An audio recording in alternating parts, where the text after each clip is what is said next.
Yes, hi, it's me, Vicki Marie. Well, hang on to your hats for this video for today, because this is the sort of story that if it was in a film, a series, on the TV, you wouldn't believe that it was real. Anyway, today we're going to look at the sinister stalking of Dave Kroupe. Now, stalking, as if you've watched my channel before, you'll know is something that I'm particularly interested in because I am a survivor of stalking. I wanted to do this one today because it was, anyway, I'll say at the end why I particularly wanted to do this one, because I don't want to give away what happens. Okay, so let's talk about Dave, first of all. Dave Kroupe. We're going across the pond for this story. We're going across the pond. I'm not even in Britain, I'm in Spain. But we're going over to America for this story, or this case. I mean, they're stories, but they're cases. They're real people, of course, that we're talking about. And we're actually going over to Omaha, Nebraska.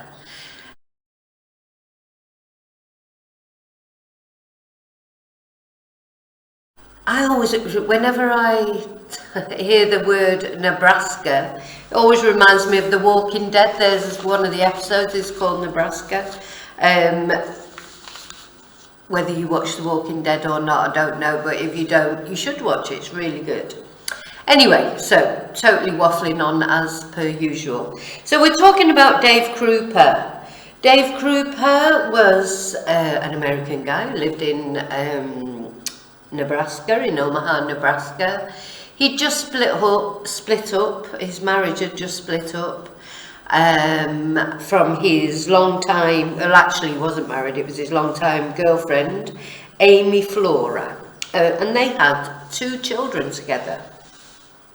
So Dave is newly single, and he decides to join a dating site. Now, I expect a lot of you out there, if you're single, have joined a dating site at some point, if you've ever been single, or, you know, it's a common way these days, isn't it, to meet people.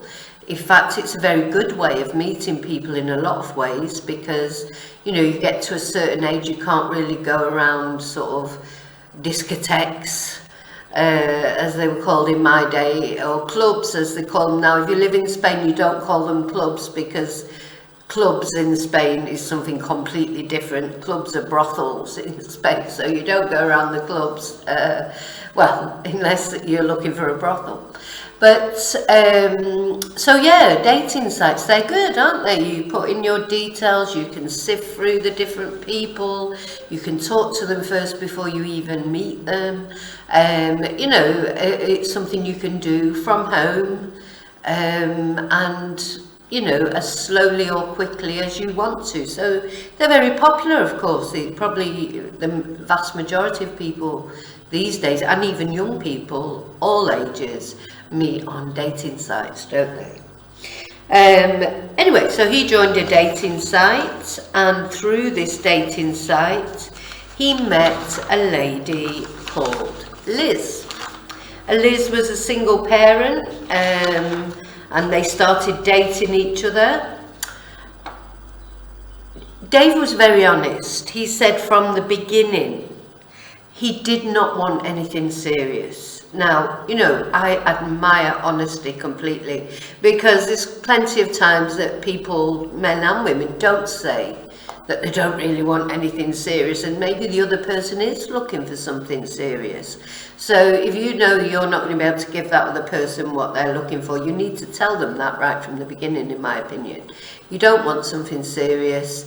You just want a casual relationship. You've just come out of a long-term relationship. You don't want the complications. It's fair enough, isn't it? So Dave was completely honest with Liz and any other woman he met at that time, and said he didn't want anything serious. He just wanted a casual relationship, no ties, just have fun, be together, etc. No strings, as they say. So, and Liz was happy with this because she was a single parent. It's difficult when you're a single parent to, bring someone else into your home, to meet your child or children. And, sometimes it's easier just to see them every now and again, go to their house, so you don't have to involve your children in the relationship. So Liz was perfectly happy with this, and they started dating, and they were dating for a few months and everything was going fine. Now, in 2012, this was, Dave, he worked in an auto repair shop, he was a mechanic, and one day in walked a lady that he really quite liked the look of, and this lady was called Cari Farver, and she again, also, she was single, she was a single parent, with a sort of adolescent son, not young children, and he said when she walked in, there was an instant chemistry between them. So, nothing happened that day, they just talked, he sorted her car out, I presume, etc. And nothing actually happened that day. But he actually discovered Cari. He recognised her on a dating site, one of the other, because he was still on dating sites. So, poor Liz, he obviously wasn't, totally in love with Liz because he was seeing other women. But he had always been honest with her and told her he would do that. And of course, she could do that as well, see other men or women or whoever she wanted to see. So he was honest. There's nothing wrong with that. Honesty is the best way, isn't it? But he found Cari, and this girl, this woman, this attractive woman, 30-ish woman, who'd come into his auto repair shop, and he'd felt a spark between them. But of course, work setting sometimes is not the right place to say something. He probably didn't feel like he could say anything. Anyway, he saw her on a dating website, and he contacted her, and he asked her out, and she agreed. And so they started to have a relationship as well. Now, bearing in mind, at the same time, though, he was still seeing Liz, the other lady that he'd met on the dating sites. And both him and Cari, again, I mean, he was lucky, wasn't he? He really found two women who both said they didn't mind it being, a casual relationship as well. Unfortunately, sometimes people say, oh no, I don't mind, but really they do mind, don't they? So, but anyway, that's not Dave's fault. Dave was honest. He said he didn't want a serious relationship. Cari agreed she didn't want a serious relationship, and so they, started dating, I suppose. Friends with benefits, you might say. People use that a lot these days. I personally hate that expression, but there you go. Some people, that's what suits them. So they started seeing each other. There was only one time that Cari met Liz, the other girl that Dave had been seeing. And when I say met her, I mean that very loosely, because really all that happened was she was leaving Dave's apartment one day, and Liz had just popped around to pick up some stuff, and it was just a coincidence. They just walked past each other, really. So you couldn't really even call it a meeting. They walked past each other. And that was the only real contact that they had. Time went on, and Dave's still seeing Cari, and then Cari gets a work project, but this work project took her very close to where, was being held, the work project was being conducted very close to Dave's apartment. So, whereas Cari lived quite far away, so she was travelling backwards and forwards quite a long distance, only for this work project, which was only going to be a few days, I believe, or weeks, not a long length of time. So Dave, just shows the trust that he must have felt in Cari at the time, said to her, why don't you stay with me, while you're doing this work project, save you the travelling time, etc. I'll give you a key. So Dave, I think at that time maybe he was quite enamoured with Cari, or he was leaning that way. So she agreed to spend a few nights at his apartment. And one morning, which if I can find the date, because I write all my notes down and then I have to find out exactly when they are. I think it was November the 13th. Yes, November the 13th, 2012. Cari got up to go to work. Dave kissed her on the cheek as she left for work. And a few hours, thinking everything's right in the world, they're fine. She's been there a couple of nights. They're just still having this very casual relationship, but enjoying it. Perhaps, I think, the longer it was going, maybe he was thinking, this is a nice relationship. Then literally just a couple of hours later, he received a really angry text from Cari, totally out of character, saying, right, I want to move it. I mean, these aren't the exact words, I'm just putting my interpretation on it, saying that she wanted to move in properly. She not just for these few days, but she demanded that she should be able to actually move in with him in his apartment. She thought it was time. And he very politely declined and said, look, no, I was happy to let you come and stay while you're doing this work project, but I don't want you living here all the time. We've not arrived at that point yet in our relationship. And also, of course, he was a bit intimidated by the angry nature of the message. So she then sent him a message back, responded very angrily, said, fine, I don't ever want to see you again. Go away, I'm dating someone else, I hate you. And words to that effect. Well, you can imagine. But I think at the time, Dave just thought, phew, thank God for that. I've escaped from that relationship rather sooner than later. Don't want to get in any deeper in this relationship and then start having to deal with these stalker tendencies. And she hadn't properly started stalking then, though. I think like an angry text like that can be the beginning, isn't it? I mean, I know I've told you about that, my stalking experiences. I'm just so glad it wasn't like now, because my particular stalker, he didn't have the benefits of social media and all the things that stalkers can use now to trackers, and but he still was very underhand in the things that he did, and he did very well even without those things. So just thank God that it wasn't now, when there's so many other things that. Now, stalking is a weird thing, isn't it? Because I think we've all been in a relation. Well, I certainly have. I bet there's not many of us haven't been in a relationship where that person, your other half, whether it be after a short time, a long time, has said to you, look, I'm sorry, it's just not for me, or has started seeing someone else, or we've all been hurt. We've all been left at some point in our lives. We've been left, we've been had to watch while our ex-partner goes off with someone else, or the person that maybe we haven't got to a point of having a relationship with them, but we've just had to accept they're not into us in the same way, and we've just had to look on and smile when they go off with somebody else. That's life. You can't have everything you want. Not everybody you fall in love with will fall in love with you. Sometimes that happens.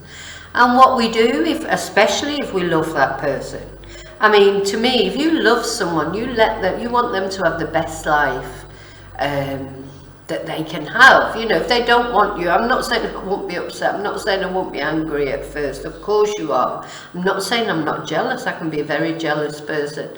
But you just have to let them go, don't you? That's the difference with a stalker. A stalker cannot let go. But for me, I would rather just not know anything about that person anymore, because I don't want things to remind me constantly that they didn't want me, that they wanted the other person. I'd rather just, move on. Stalkers can't move on. They can't move on. It's like an obsession. It grows. this sort of just rankle, if you like, grows into a total obsession, and they literally cannot believe that you don't want them. And in fact, they think there's something wrong with you, that you're the one with mental issues because you don't want them. This is the sort of way they are, and they try and make it look as if you're the one who's got the mental problems. But really, basically, the only mental problem you've got is you don't love them. And that is what stalkers do. And if you, of course, if you do want to read about my experience, which I did survive, as you can see, it's in my Confessions of a Spanish Teacher book, which tells the story of how I came to live in Spain, of which that particular stalking experience was one of the reasons why I came to live in Spain. So you can get that on any Amazon site. And thank you to those of you who have bought it, because there's, you know, since I've started doing these videos, quite a few people have bought it from all over the world, which is lovely, because, you know, not just from Britain or Spain, but from America, Australia. So thank you so much for that. Hope you enjoy it. Let me know, give me feedback on it. I didn't write that book to make money on it. I wrote that book, it was like a catharsis. It was like to get it out. I've been wanting to write it for years, because there's other things in it as well. Obviously there was quite a lot of things happened all at once, and I just wanted to get them out. Sometimes getting them out of paper, it's like therapy, you know, right? If you've got an issue of something that's happened in your life, write it down. In my, you know, for me, that works for me anyway. Or do a video.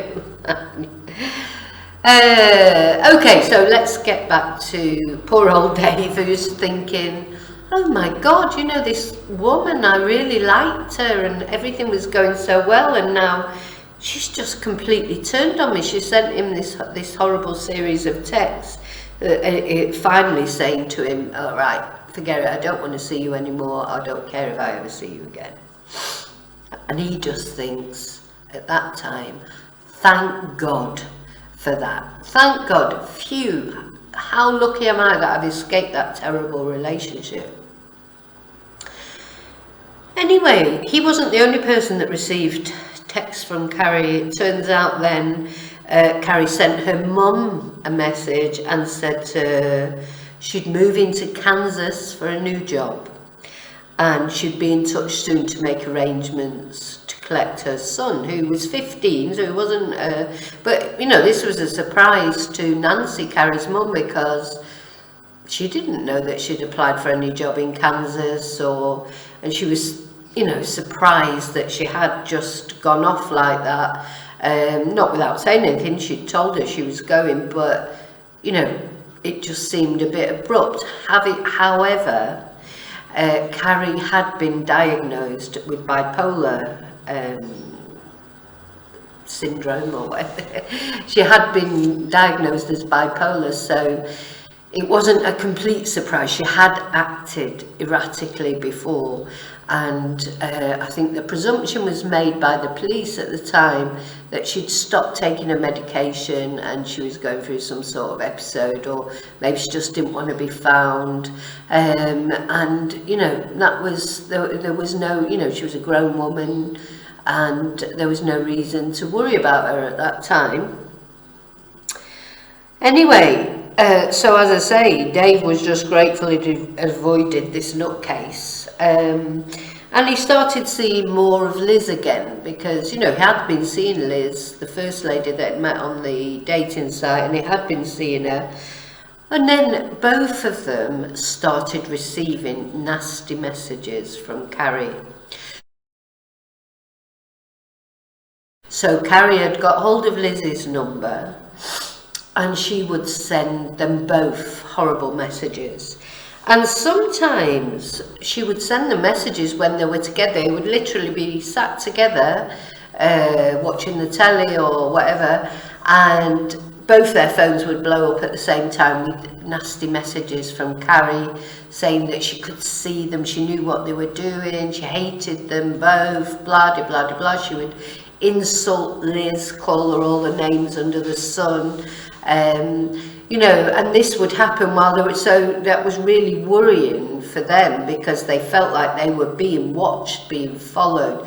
Sometimes she would even say what they were wearing, etc. So it was like, well, where is she watching from?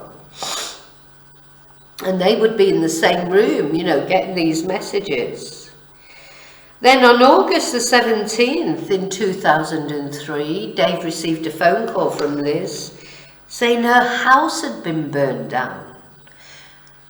Her house had been burned down, everything was, ruined, and her pets were dead. Her pets.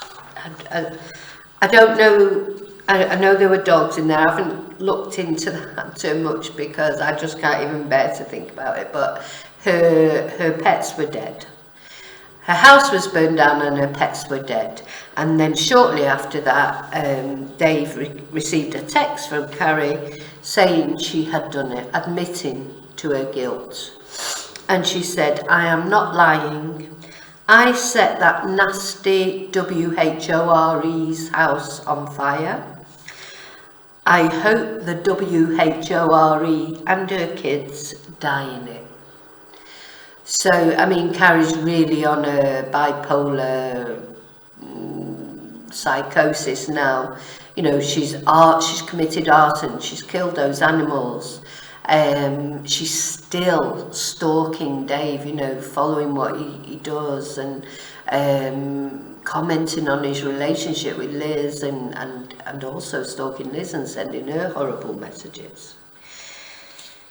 Anyway, he changed his phone number in the end, Dave, and things went a little bit quieter. And in February 2015, he moved to another city. And as a result, he wasn't spending quite so much time with Liz because they were living in different places. Now, while all this was going on, in the background, the police, pushed by the family, pushed by Cari's mum and her son, because they also had received emails, messages. I think her son had received messages and he'd said, "Look, I believe it's you if you answer me these questions." And he asked her a series of questions which she didn't answer. And, they were always suspicious that maybe this wasn't Cari. And why had she been? Because this is 3 years this went on for. So she missed birthdays, she missed Christmases, as her son. So I think the suspicions grew, and the police as well started to believe, because I presume they followed the money as you do if her bank accounts hadn't been touched.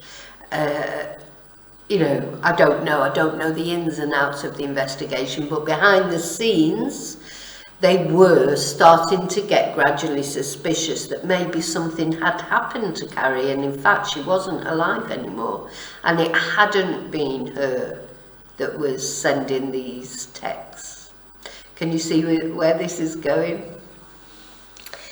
Anyway, so they then searched, because she'd left her car as well, she'd abandoned her car. They had searched it in the beginning, found nothing. But of course they weren't then thinking it was a murder inquiry. It was a missing persons inquiry. Does that sound familiar? For any of you who are watching this channel, who've watched the Nicola Bulley videos and that, all these cases, even though they're completely different, you can see similarities. It's easy to, in the beginning, unfortunately, I think it's quite easy to throw the police off, because the police, they don't know the person who's gone missing.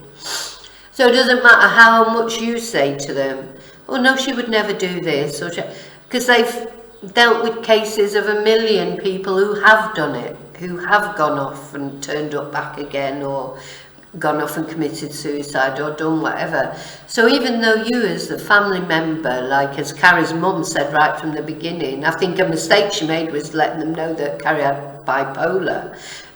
Cari was bipolar, because if they wouldn't have known that, they might have been, I think that, hearing that, they just sort of dismissed the fact that something might have happened to her and just assumed she stopped taking her medication because she'd had issues before, you know. And it's fair enough. I mean, don't get me wrong, I understand why the police did that, but it just shows how easy it is to throw someone off track. Even though obviously Cari's mum wasn't trying to throw them off track, but I think she did it unwittingly. So as time went on, they, you know, in a long time, 3 years, I mean, 3 years. Goodness me, I mean, I thought the Mitchell Quay thing was a long time, 17 months before he was caught out, but 3 years, goodness me. Anyway, so they had been investigating and they searched the car again. And this time they did a much more intensive search of the car. And lo and behold, they found blood stains in the car. So, excuse me, I've still got a little bit of a cough. And the more I talk, then it comes on. So they really felt that maybe Cari was dead. So they took Dave's phone, they took Liz's phone, and finally investigated the phones. Now, Liz Golyar, she had various photos of Cari's car. She also had 20 to 30 fake email accounts. And she also, the most incriminating thing of all she had on her phone was an app, which means that you can send messages, but they don't arrive until a future time. So you can, you know, do your message and then plan it to arrive at a certain time. So that's how how messages were arriving while Dave and Liz were together. Because Dave, that's why he wouldn't have suspected Liz, because these messages, nasty messages from Cari, were arriving while they were together. But Liz was doing that on this app. So, again, they're immediately suspicious, the police, but they have no evidence. So you've always got to wait for your evidence, haven't you? They did interrogate her, and then Liz, after sort of saying for so long that it was all Cari that had set her house on fire and, you know, was sending all these nasty texts and emails, etc., she then changed her mind and said she thought that probably it was Dave's ex-partner, Amy Flora, that it was probably her that had actually sent all these messages, and maybe she had killed Cari and then started stalking Liz and Dave. And shortly after this, because I mean the police interrogated her and they took all this information in, but they had no reason to arrest her. They had no smoking gun that they could arrest her and be sure of a conviction, so they had to let her go. And shortly after this, I mean, I'm laughing, it's like nervous laughing, it's not funny, but Liz made a 911 call from Big Lake Park, which is some big park in Nebraska, saying that Flora, that's her surname, Amy Flora, had shot her in the leg. That she'd gone to meet her at this park, I presume, and Dave's ex-partner had come along and shot her in the leg and called for an ambulance. Now, that was a big mistake that she made, apart from being absolutely batshit crazy, to be honest. It was a total mistake, because unknown to her that day, Amy Flora had a rock-solid alibi, and the police knew it was impossible that Amy Flora had done this, so Liz must be lying. So finally, they commandeered her tablet, and wow, what did they find on there? Not actually on there, because it had all been removed, but deleted images. You know, they can find anything, doesn't matter if you delete things off your appliances or your iPads, phones, etc. The police technical experts, they can find deleted images, and they found thousands of deleted images, many of which included photos of the decomposing corpse of Cari Farver. And they knew it was Cari because of the tattoos on her thighs and leg. That's how they identified the body. It was on the photos. So what they decided and thought, and they arrested her then, and she did face trial, that on or around November the 13th, 2012, that day when Cari kissed Dave and left to go to work, Liz was probably waiting outside and got into her car. Who knows how nobody knows exactly how it happened, except Liz, of course, who has never actually said exactly how it happened. Well, she sort of has, I'll explain that in a minute.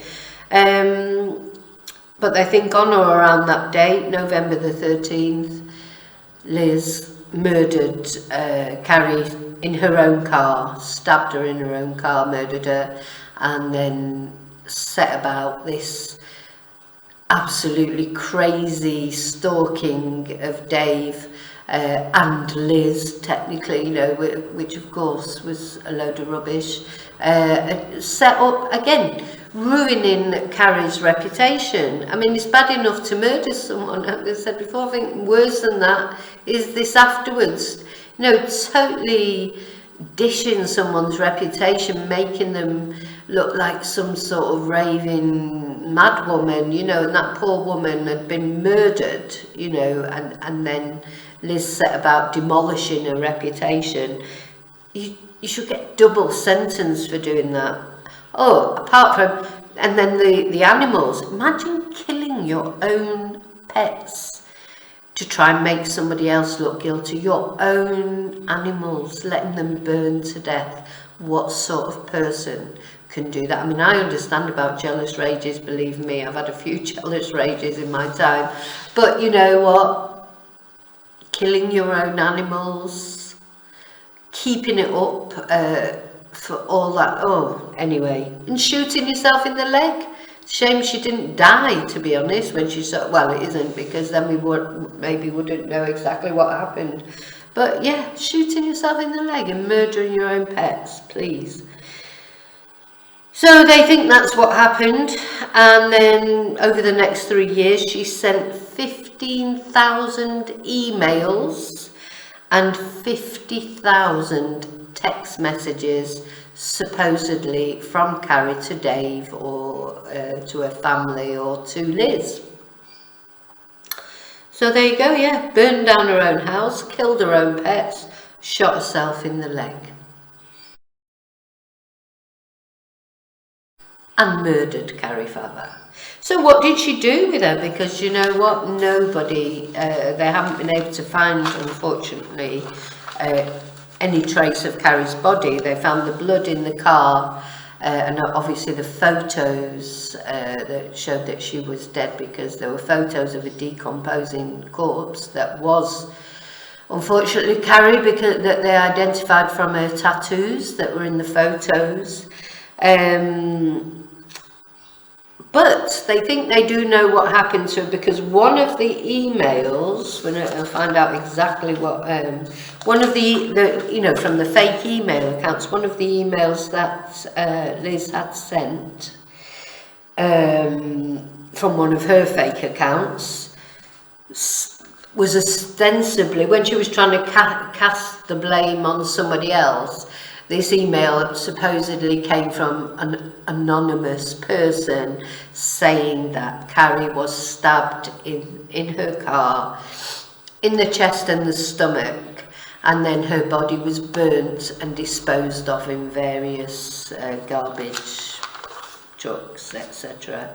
And the police think that probably is exactly what happened, but of course it was Liz who did it. Yeah, stabbed in the chest and stomach, body burned and thrown into garbage bags, and this had been sent from a fake email account. when Liz was trying to make it look like somebody else had done it. But I mean, this is a crazy story, isn't it? I mean, I've never heard a story like this. I mean, you know, I think it's like, because it's a woman as well, a woman killing another woman.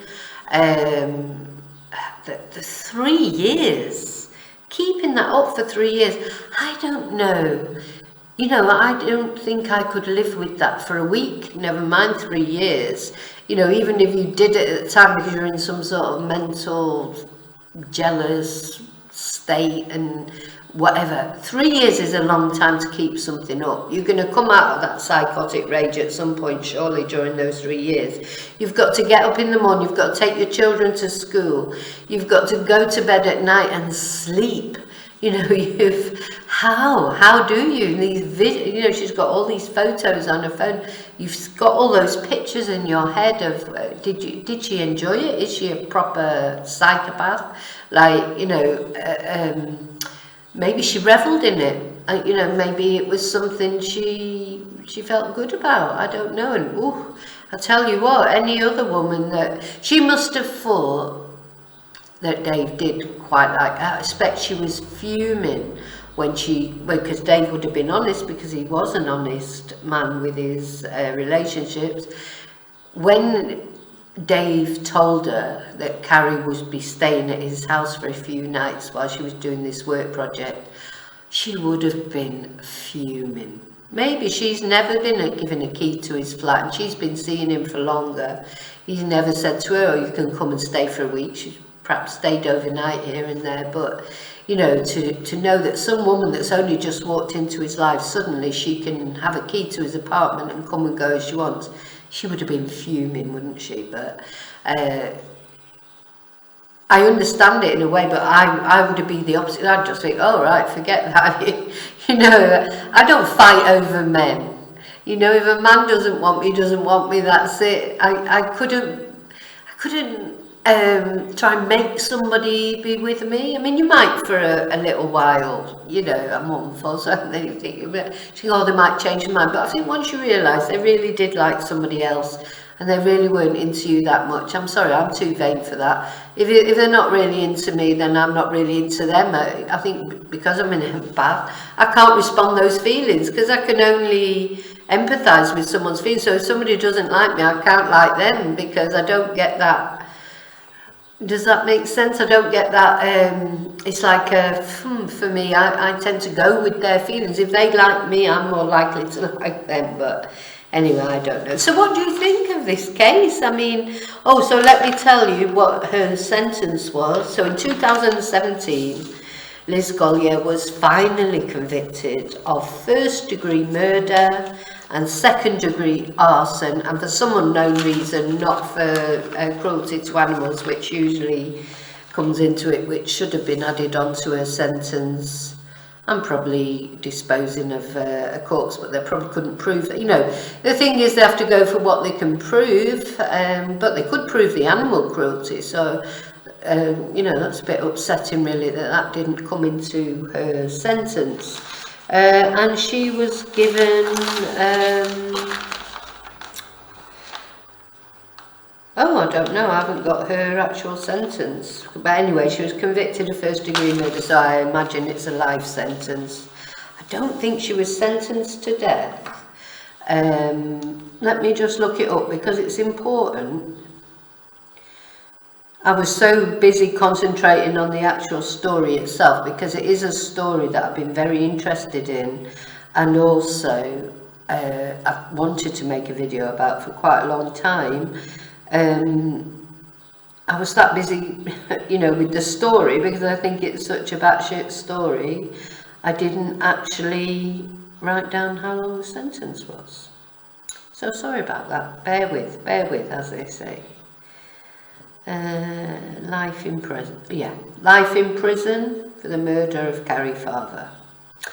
Yeah, and so it should be. I hope it is proper life, because obviously if this is in Nebraska, I don't know what maybe one of you are watching, you know what because life in prison means different things in different states in America, like it means something different. Probably in Britain we normally give a life in prison with a minimum sentence of. So like with Mitchell Quay, it was life imprisonment but minimum sentence of 17 years. After 17 years he can start applying for parole. For a lot of people it's a lot less than that, and for very few people they're given a whole life tariff in Britain. That's what we call it, life imprisonment, the whole life tariff. Very few people have that. I think Wayne Couzens, who murdered Sarah Everard, I think he's got a whole life tariff, so he will never get out no matter what happens. I wonder if I can see, let's have a look, if I can actually see. Judge Timothy Burns convicting Shanna Golyar of killing her. Cari Farver did not voluntarily disappear and drop off the face of the earth. Very sadly, she was murdered. It's something Farver's mother, Nancy Rainey, says she knew all along, but doubt came in the form of emails, texts, and posts allegedly from her daughter months, even years after she went missing. And the phone rang. Or a new Facebook thing came up, or email somebody got. It was just horrifying. The judge decided investigators were right. It was Golyar behind those messages, and Golyar who took a picture of her victim's decomposing foot. The sentence handed down Tuesday morning after a guilty verdict last May. The life sentence is for the 2012 murder of 37-year-old Cari Farver. The judge gave Golyar another 18 to 20 years for setting fire to her own home a year after the murder in an attempt to frame the woman she had already killed. He pretty much maxed her, and he ran it consecutive, so it was kind of an exclamation point. According to prosecutors, the two women had been dating the same man, and that's what fueled Golyar's rage. Then, for years after the murder, Golyar took on the identity of her victim, pretending to be Farver on social media, attempting to make authorities believe Farver was still alive, then periodically messaging Farver's family. Because that was always the glimmer of hope that maybe she was still out there, whenever you get that. Farver's family says the life sentence gives them a sense of relief, even though Golyar showed no remorse throughout the case. But there are still unknowns, like the location of Farver's body. My daughter wanted to be cremated and thrown to the wind. And I couldn't do that for her. Oh. Farver leaves behind a son who was 14 years old at the time of the murder. He testified during the trial, but was away at college during Tuesday's sentencing. Yeah, so that's the very sad story of the stalking of Dave and Liz, and obviously as well the tragic murder of Cari Farver. Okay, so I will see you very soon in another video. I know you like to see the videos of the analysis of Nicola Bulley, etc. And I'm really don't want to do any more of those videos just yet, till there's some sort more development. I noticed, a lot of people I think are milking this case. I could keep on doing doing videos talking about how I think Emma's guilty or I think Paul's guilty or whatever. I don't want to do that. I've done what I've said what I think. I've looked at their interviews. I don't want to do any more of that until or unless there are some more developments, and then of course I would like to share them with you and talk them over with you. I'd like to do some live streams. I'm sort of not confident about live streams because, as you know, I'm not brilliant technically, so I think sometimes with live streams I watch other people's live streams and I think, oh yeah, they're good because they're good, with the technology of it, and I'm not, and so I don't want to disappoint you, but thank you for watching, and I'll see you very soon in the next video. Remember always to live and love carefully and wisely, and until then, may your God go with you. Bye.